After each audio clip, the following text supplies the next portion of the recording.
On est la meilleure équipe du monde. C'est clair, c'est net, c'est précis. Voilà, on est des phénomènes. Même en jouant à 10%, même en étant mené 2-0, on revient à 2 buts partout et on gagne au tir au but. On est phénoménal, on est remarquable, on est la meilleure équipe de l'histoire du football, on est la meilleure équipe du monde, on est la meilleure équipe d'Europe, on est la meilleure équipe de France, on est la meilleure équipe de Paris. Le Paris Saint-Germain remporte la Super Coupe d'Europe 2025, la première dans l'histoire du Paris Saint-Germain, la première dans l'histoire du club et dans l'histoire du football français.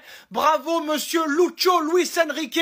Pendant tout le match, à 2-0, on s'est fait insulter par les Madrilènes, on s'est fait fracasser et moquer par les Barcelonais. Et maintenant, chut, chut, Ousmane Dembélé sera Ballon d'Or 2025, passeur décisif sur le deuxième but à la dernière minute de l'égalisation de Gonzalo Ramos, même à 10%.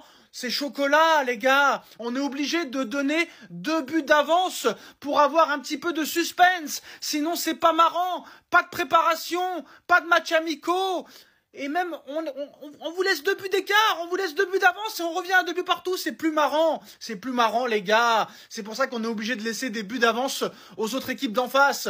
Et je vous l'annonce, je vous le dis, screenez. Enregistrez la vidéo, rendez-vous au mois de mai prochain. Paris va faire le back-to-back. Paris va remporter une 2e Ligue des Champions d'affilée. Rendez-vous au mois de mai. Je vous le dis, c'est clair, c'est net, c'est précis. Franchement, on a été presque plus bactère tout le match et on revient à 2 buts partout en 5 minutes. Kang In Lee qui se transforme en Lionel Messi. Gonzalo Ramos, le remplaçant de toujours, qui te met un but exceptionnel à la dernière minute. Ousmane Dembélé, passeur décisif. Et même Vitinha se permet de rater un penalty et tu remportes quand même la séance de tir au but. Dommage qu'il n'y a pas eu prolongation. Ça aurait été bien de voir une prolongation, mais bon, la vie part en sucette, le foot part en sucette et les Barcelonaises et les Madrilènes, allez pleurer bien au fond de votre couette. Vous êtes des nullards, nous sommes des légendes. Aïe, aïe, aïe, aïe, Gianluigi Donnarumma qui insulte Lucas Chevalier sur Instagram juste avant le match de Super Coupe d'Europe, le premier titre de la saison, mais aussi le premier match de Lucas Chevalier, nouveau gardien du Paris Saint-Germain avec le Paris Saint-Germain. Regardez ce que dit Donnarumma, bonne chance en les. Aïe, aïe, aïe, aïe, aïe. Est-ce que le Paris Saint-Germain va sanctionner Gianluigi Donnarumma pour ses propos contre Lucas Chevalier? En tout cas, Gianluigi Donnarumma qui va quitter le Paris Saint-Germain dans les prochains jours pour Manchester City. Là encore, en travers de la gorge, on a vu son agent parler toute la journée, mais là, d'insulter carrément Chevalier en lui disant « Bonne chance, ENCELE », avec un petit pouce en plus de ça. Je pense que ça va faire parler. Donnarumma appartient toujours officiellement au Paris Saint-Germain, donc je pense qu'il va être très clairement mis sous équestre et qu'il va être éloigné du collectif et de l'effectif et du groupe tant qu'il ne sera pas parti. Mais en tout cas, voilà, Gianluigi Donnarumma qui insulte Lucas Chevalier sur Instagram. Les polémiques commencent au Paris Saint-Germain. Donnarumma ne lâche pas Lucas Chevalier. Lucas Chevalier s'est planté sur le deuxième but de Tottenham. Le Paris Saint-Germain est mené 2-0. Et le dernier tweet énigmatique, il y a quelques minutes, de Gianluigi Donnarumma. Un seul être vous manque et tout est dépeuplé. Voilà le dernier tweet, le dernier X, si vous voulez, de Gianluigi Donnarumma, juste après le deuxième but encaissé par le Paris Saint-Germain et par Lucas Chevalier. Lucas Chevalier qui a fait une bonne première mi-temps, mais qui s'est un petit peu vautré sur le deuxième but de Tottenham. Comme vous le savez, il va déjà être critiqué. C'est comme ça, c'est le football, c'est la vie. Mais voilà, on a vu qu'avant le match, Donnarumma a insulté Chevalier et là, juste après le deuxième but encaissé par Lucas Chevalier, Donnarumma fait un tweet énormissime à 22h19.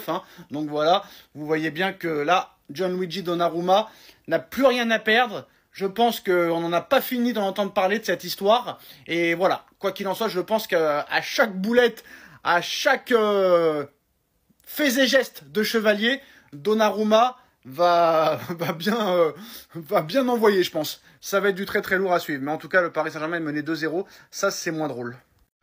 On est la meilleure équipe du monde. C'est clair, c'est net, c'est précis. Voilà, on est des phénomènes. Même en jouant à 10%, même en étant mené 2-0, on revient à 2 buts partout et on gagne au tir au but. On est phénoménal, on est remarquable, on est la meilleure équipe de l'histoire du football, on est la meilleure équipe du monde, on est la meilleure équipe d'Europe, on est la meilleure équipe de France, on est la meilleure équipe de Paris. Le Paris Saint-Germain remporte la Super Coupe d'Europe 2025, la première dans l'histoire du Paris Saint-Germain, la première dans l'histoire du club et dans l'histoire du football français.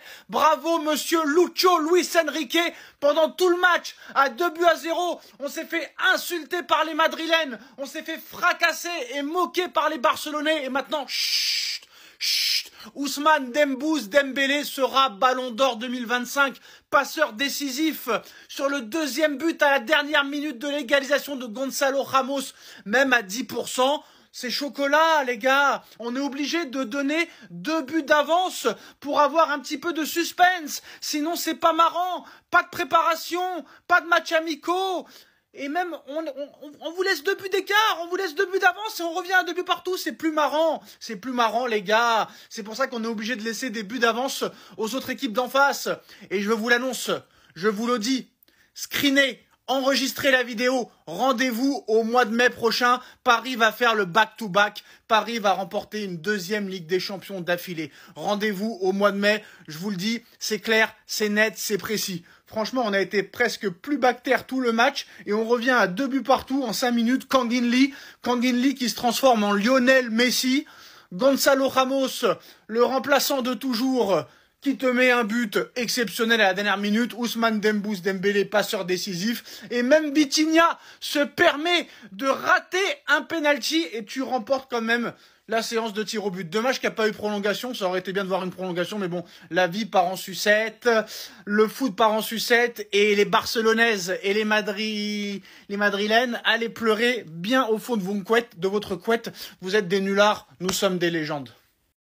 Les gars, c'est une dinguerie. Information incroyable de Fabrizio Romano. Vinicius Junior va rejoindre le Paris Saint-Germain pour 5 ans dans les derniers jours du mercato. Le PSG attend la vente de Donnarumma qui devrait rapporter 50 millions d'euros, de Kolo Muani qui devrait rapporter 50 millions d'euros pour passer à l'offensive. Vini a demandé officiellement à quitter le Real Madrid en interne. Florentino Pérez, le président des Merengues, attend 150 millions d'euros pour le laisser partir. Transfert fin de mercato, information Fabrizio Romano. Et comme vous le savez, le mercato se termine le 2 septembre cette année. Il reste encore beaucoup de temps pour que ce feuilleton continue, plus de 23 jours. Il peut s'en passer des choses. On se rappelle que Gareth Bale en 2013 avait signé au Real Madrid dans les toutes dernières heures du mercato.